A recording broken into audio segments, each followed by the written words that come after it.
ในตอนเช้าของวันที่25กันยายน2019นี้เจ้าหน้าที่แผนกตำรวจกองบัญชาการปกสเมืองอนุวงศ์แขวงไซสมบูรณ์มางรายคดียาเสพติดประเภทยาบ้าจำนวน 1,650 เม็ด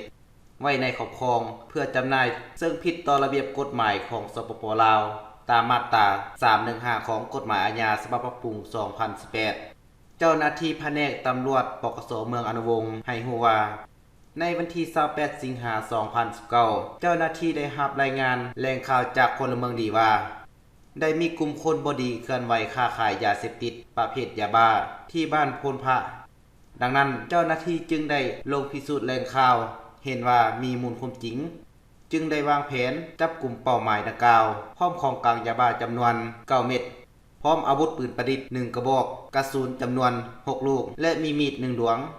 ผ่านการสืบสวนสอบสวนได้รู้ว่าผู้เกี่ยวซื้อเท้าไซอายุ25ปีประชาชนบ้านพร้าวเมืองวังเวียงแขวงเวียงจันทน์ซึ่งผู้เกี่ยวได้ซัดทอดหาว่าได้ซื้อยานำเท้ามั่งท่ออายุ53ปีและเท้าเพ่งท่ออายุ21ปีทั้งสองเป็นพ่อลูกกันอยู่บ้านหินหัวเสือเมืองอนุวงศ์แขวงไซสมบูรณ์หลังจากนั้นมาฮอดวันที่21กันยายน2019เจ้าหน้าที่แผนกตำรวจปกสเมืองอนุวงศ์จึงได้ประสานสมทบกับปกสกลุ่มบริการประชาชนบ้านพลพระลงกักตัวพวกเกี่ยวพร้อมของกลางประเภทยาบ้าจำนวน8ถุงกับ42เม็ดเท่ากับ 1,650 เม็ดพร้อมอุปกรณ์เสพยาเสพติดประเภทยาพินจำนวน1ปืนแก๊ป1กระบอกลูกปืนยิงตะปู67ลูกพร้อมด้วยเงินสด 1,965,000 กีบและโทรศัพท์3เครื่องผ่านการสืบสวนสอบสวนของเจ้าหน้าที่ท้าวมังท่อได้รับสารภาพว่าตนเองแม่นได้เสพยาพินและยาบ้ามาแต่ปี 2014 ยาบ้าที่ผู้เกี่ยวซื้อมาเสพและจำหน่ายแม่นได้ซื้อนำเข้าจากประชาชนบ้านนามอนเหนือเมืองวังเวียงแขวงเวียงจันทน์ได้ซื้อครั้งละ1ถุงในราคาถุงละ 500,000 กีบและยังได้ซื้อนำเข้าปอว่างอยู่บ้านโนนไฮเมืองเฟืองแขวงเวียงจันทน์เทื่อละ1มัดในราคา 4,500,000 กีบ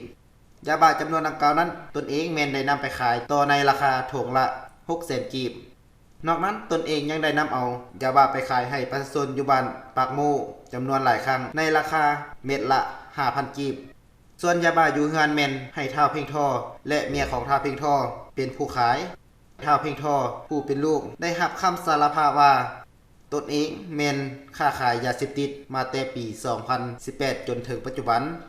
ยาบ้าที่นำเอามาขายแม่นได้รับจากพ่อเทื่อละ1-2ถุงหลังจากหมดแล้วแม่นได้นำเอาเงินจำนวน1ล้านส่งคืนให้พ่อตนเองจะได้กำไรถุงละ 400,000 กีบส่วนผู้เป็นพ่อแม่นจะนำเอาไปขายอยู่สนามหาปลาครั้งเลี้ยงงัวครั้งละ1-2ถุงขึ้นไปผ่านการสืบสวนสอบสวนของเจ้าหน้าที่แม่นมีความผิดฐานมียาเสพติดไว้ในครอบครองซึ่งผิดต่อระเบียบกฎหมายของสปป.ลาวตามมาตรา315ของกฎหมายอาญาฉบับปรับปรุง2018พร้อมทางกักตัวผู้ถูกหาไว้เพื่อดำเนินคดีตามขั้นตอนของกฎหมายเพื่อขยายผลต่อไป